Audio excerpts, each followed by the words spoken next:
সুলভ মূল্যে গরুর গোস্ত বিক্রি করা হইতেছে, যেটা শুনে আমি ট্যাবেরে থেকে আসছি এখানে গোস্ত কেনার জন্য। তো আসলে এখানের গোস্তর মান পরিবেশটা আসলে খুব ভালো।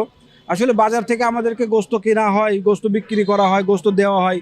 আসলে সেখানে গরু এরে গরুর মধ্যে গাভী গরু, গাভী গরুর মধ্যে এরে গরু, এভাবে ভ্যাবাচেকা করে আমাদেরকে আসলে গোস্ত বিক্রি করা হয়। অসাধু যারা আছে কসাই, তারা এভাবে গোস্ত বিক্রি করে সাধারণ ভোক্তাদের কাছে, এবং বাজারে অনেক চড়া মূল্যে গোস্ত বিক্রি করে। এখানে ওনারা সুলভ মূল্যে গোস্ত বিক্রি করতেছেন 650 টাকা কেজি। আমরা 650 টাকা কেজি মাংস নিচ্ছি জন প্রতি, যার বাজার মূল্য 750 টাকা। আমি চাই যে সরকার এই উদ্যোগ বরাবর বজায় রাখুক গরিব মানুষদের জন্য, এটা আমার কাম্য।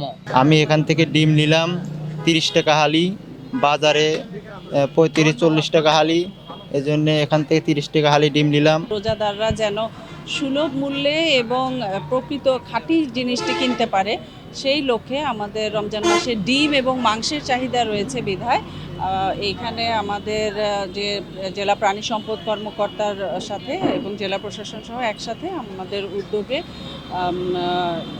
সুলভ মূল্যে গরুর মাংস এবং ডিম বিক্রির কার্যক্রম শুরু হয়েছে। এই কার্যক্রমটি আজকে এবং কালকে পরিচালিত হবে। এবং আপনারা জানেন যে আমাদের মৎস্য ও প্রাণী সম্পদ মন্ত্রণালয় থেকে 100 টাকা ভর্তুকি, কেজি প্রতি 100 টাকা ভর্তুকি দিয়ে এই গরুর মাংস বিক্রি করা হচ্ছে। একইভাবে এই ভর্তুকি দিয়ে ডিমও বিক্রি করা হচ্ছে, যাতে রোজাদাররা এই রোজার সময় সুলভ মূল্যে প্রকৃত খাঁটি জিনিসটি পেতে পারে, সেই উদ্দেশ্যেই এটি করা।